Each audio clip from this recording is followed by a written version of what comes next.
40 mm left cock आहे, specially फक्त सबलाईन पाईपसाठी। हा जो नट आहे उलट्या थ्रेडचा आहे, हा सर्वात प्रथम लूज करून ठेवायचा आहे। त्याच्यानंतर सबलाईनला ज्या ठिकाणी कॉक बसवायचा आहे त्या ठिकाणी पंच करून घ्यायचा आहे।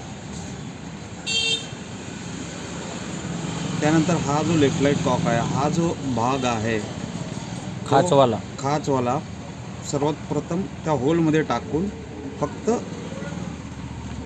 हा असा फिरवायचा आहे। फिरवल्यानंतर हा आतमध्ये गेलेला आहे।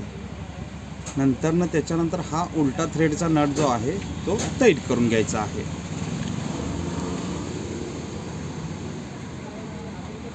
अशा तऱ्हेने हा फिटिंग झाला आहे।